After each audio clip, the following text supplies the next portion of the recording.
Worldwide movement. Peace, love, respect. Big King Sadiq hollering at you one more again. All right, man. I love you all. Thank you all for helping to continue to build the worldwide movement. Peace, love, respect. You know I'm going to say it. Another beautiful day it's been. Though gray, right?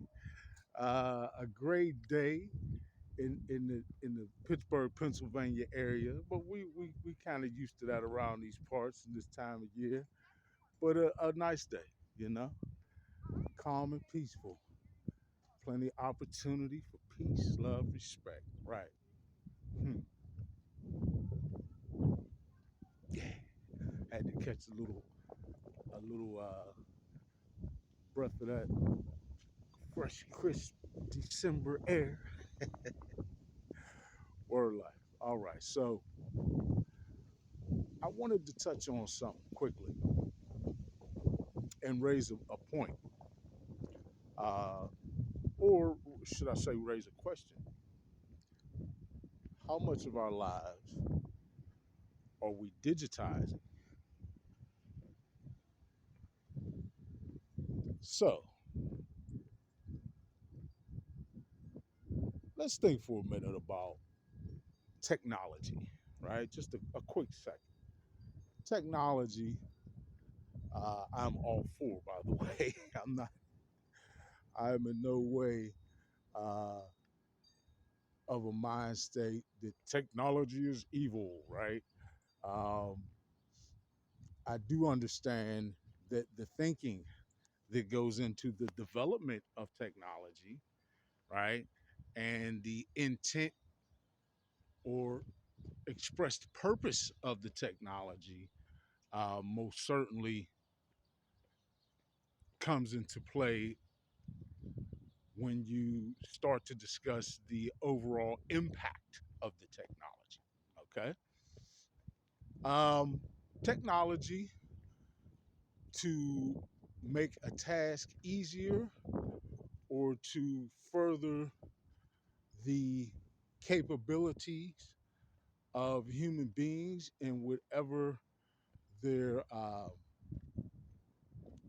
their goal is, right, or whatever they're attempting to achieve or accomplish, is a beautiful thing and necessary for our advancement, right? That's why we've developed technology. It's part of our ability to adapt to our environment. Okay, now that's key. Technology is a huge part of our ability to adapt to our environment, and in many ways master our environment. Okay, um, so technology itself, folks, never get it confused. I'm all for technology. Technology itself is a must, right? The development of technology. But remember my earlier statements in terms of the motive behind your technology, uh, and the intentions in the development of the technology and what the express purpose of the technology is weighs heavily on the impact, good or bad, right?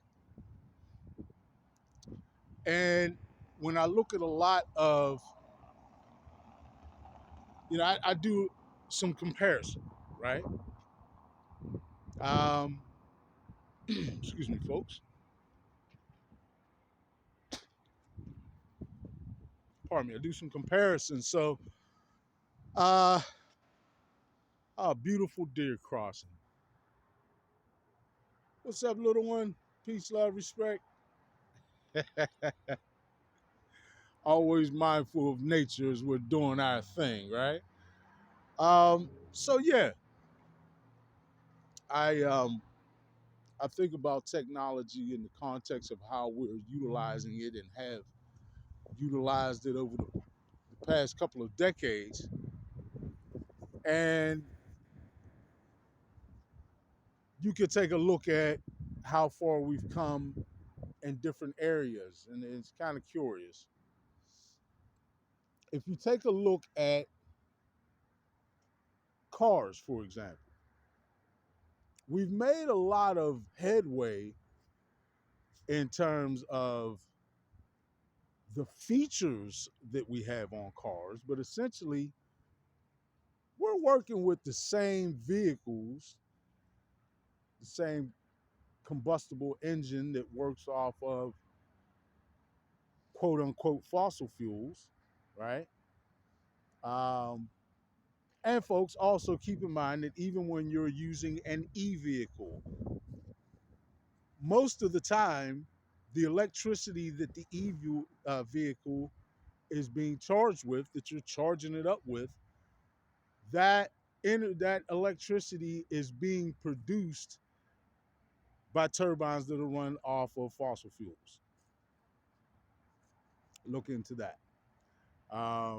There are ways that we can produce electricity in a more green fashion, and we need to um, most certainly advance in that. And I've made videos on that.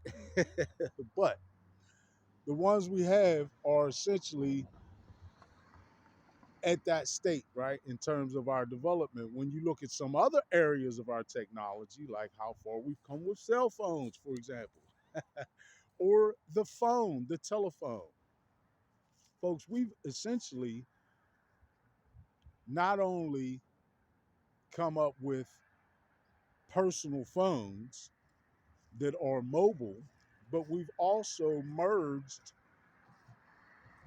the concept of mobile phones with the concept of mobile personal computers, right? That's essentially what your phone is these days. Worldwide movement, peace, love, respect. I want us to think for a moment about all the ways in which we are proposing to move forward with technology. I sort of touched on in other videos how we're having a bit of a merge, right, with humanity and technology. And we're digitizing everything about our everyday Monday lives, right? Mundane lives. Everything from needing something to electronically calculate your footsteps. Come on, folks. Now, I'm not trying to make fun of anyone, but honestly, if you are even at the point where you need something to calculate your steps on the day, you've become too immobile, right? Far too immobile in your lifestyle. That's one thing. Um, Two, and that's not necessarily something that's, I'm not pointing the finger at you in that regard. I'm just stating that that's where you're at in terms of your exercise level. Exercise being very important to our health maintenance. Walking is a very beneficial exercise for anyone of any age, right? Okay, but to need something to digitize it to sort of prompt us to do that, right? Um, I've talked about wearable technologies and some of the pros and cons of that, even when it's wearable health technology, some of the pros and cons of that. But it can go as far as to digitize your perception, right? We're allowing our actual perception of reality to be digitized in some situations, particularly if we take note at the popular and ever more popular, growing in popularity, should I say, uh, virtual technology, right? Um, Folks, first of all, understand that when you're talking about virtual technology, you are talking about technology that is going and is deeper and is far more intrinsic. Um, in terms of how you're actually interfacing this technology with your mental function, right? You're allowing now new signals to dictate to your neurons, right? You're allowing an artificial outside source to provide stimulation to your synapse that goes so deep and is so complex that is capable of pretty much, let's say, I want to use the right word, not just immersing your sensory input. It's actually sort of flooding your sensory input, right? It's really saturating your sensory input in that it is providing you with so much artificial stimuli that you're no longer at that point receiving any natural stimuli. Now, you might say to yourself, oh, what's the big deal? You're just playing the game for a little while. But, folks, you are designed to take in natural stimuli. Understand that you're already living in a light matrix, right? So if you start to feed an artificial signal into your body that's already designed to process the light matrix that you have input in, right?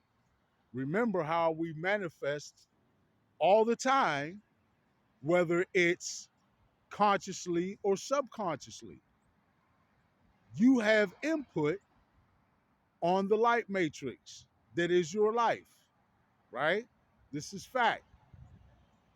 However,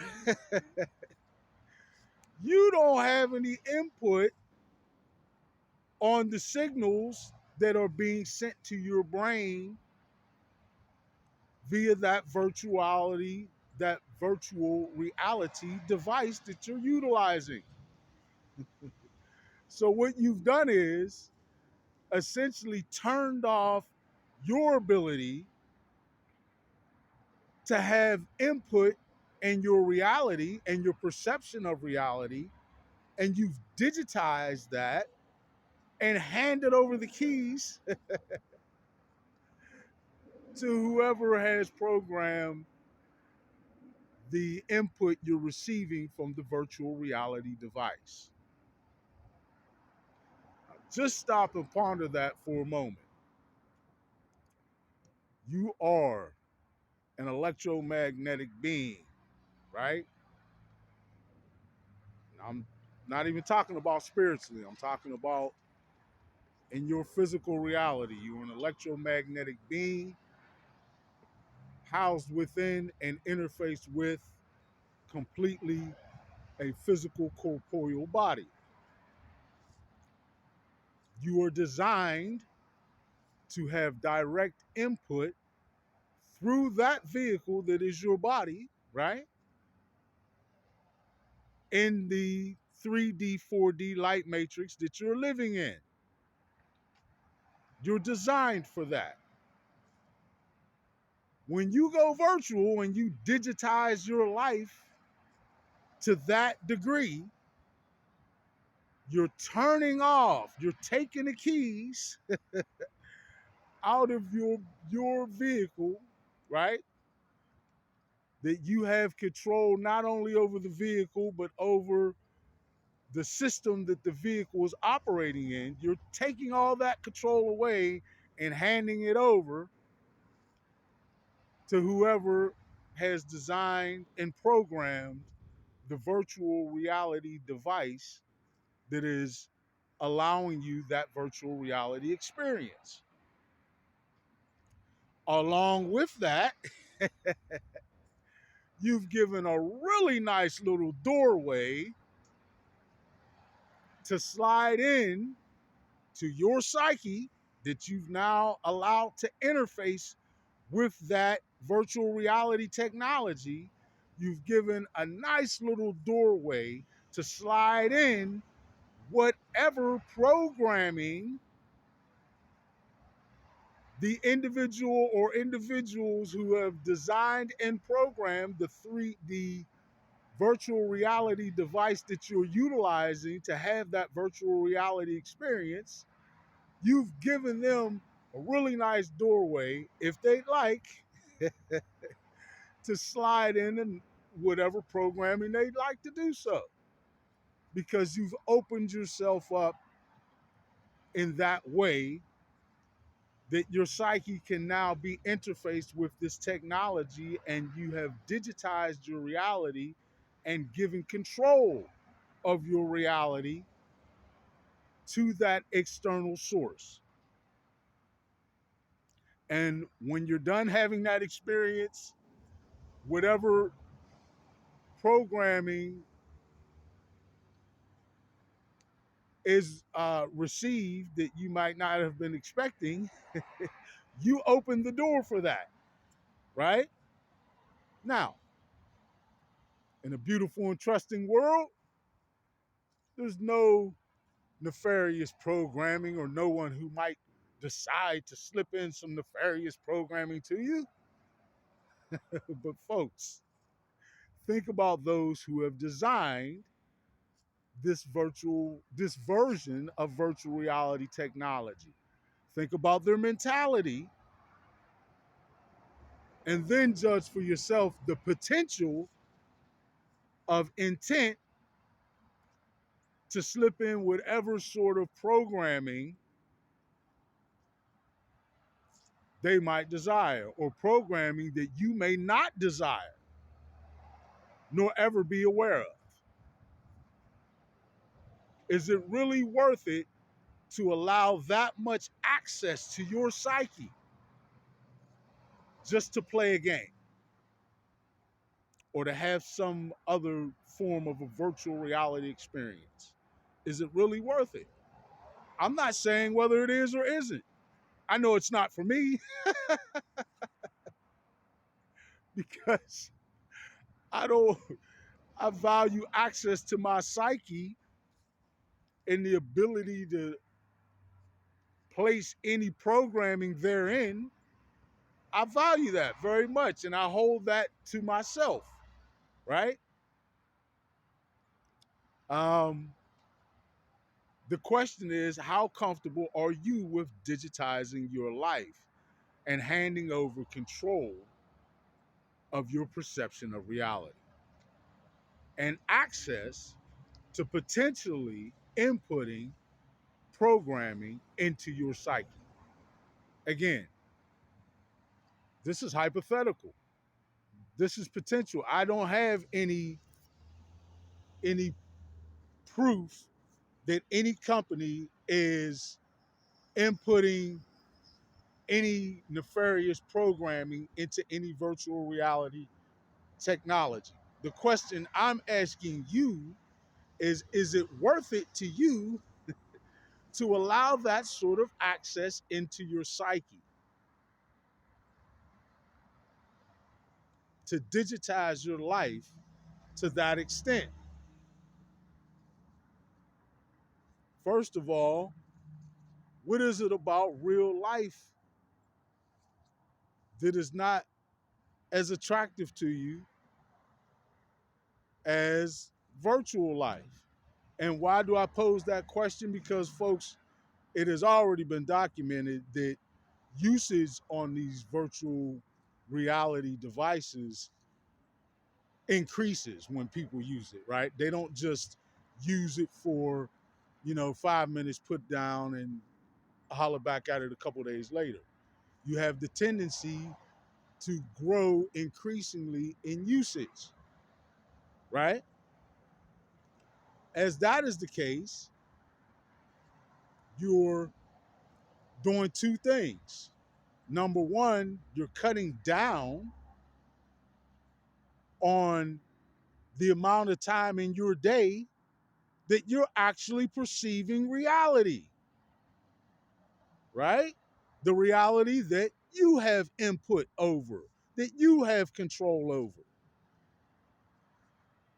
And in exchange, you're logging more and more time in a reality that you have no control over and no input over, other than what is pre programmed for you.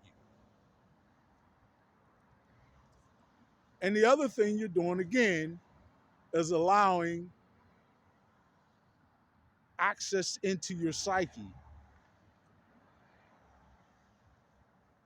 in some very deep ways that leave you susceptible to receiving programming.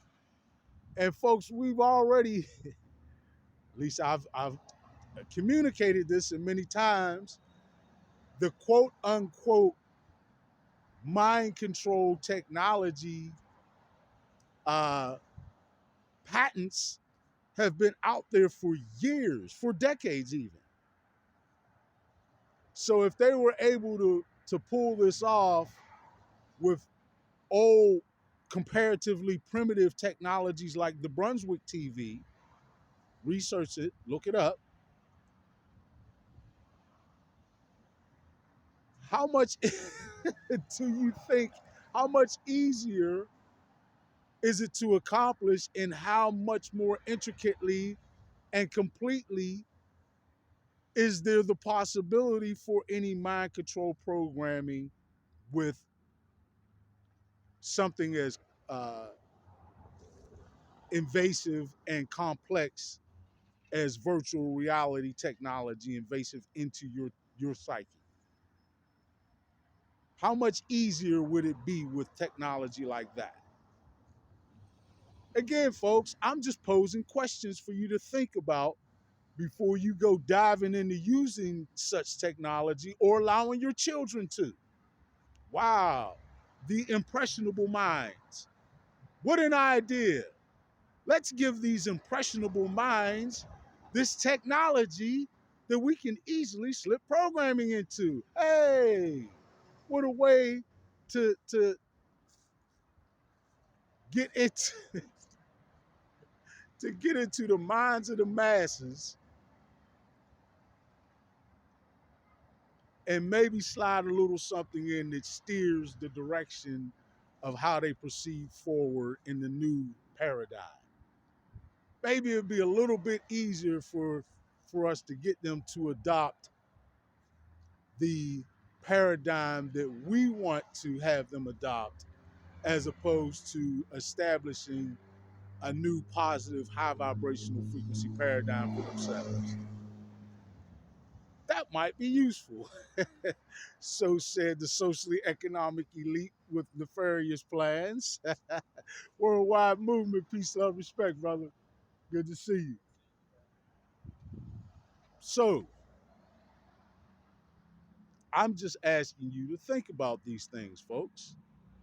We have a bit of, we've grown into, particularly in the quote unquote Western society, a real, a place where we're really easily prompted into adopting new technologies and turn into our daily usage. Often without much research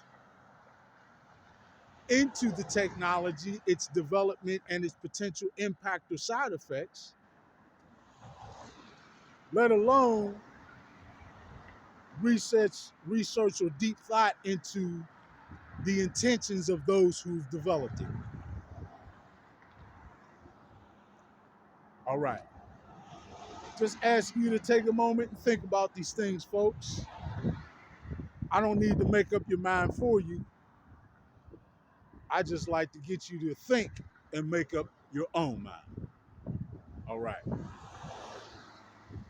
Big King Sadiq, I thank you all. I love you all. Please continue to like, share, subscribe, click the notification button. Make sure when you visit my channel, you go to the community section and check out all that specific and individual information there, often different from what's uploaded into the videos. Please check me out on all the platforms, Instagram, Rumble, etc., etc. And do one thing for me. Enjoy not only the rest of this day, but every day of your lives, because you most certainly all deserve it. I thank you all. I love you all. Please, let's continue to build the worldwide movement. Peace, love, respect. Big King Sadiq, I'm out.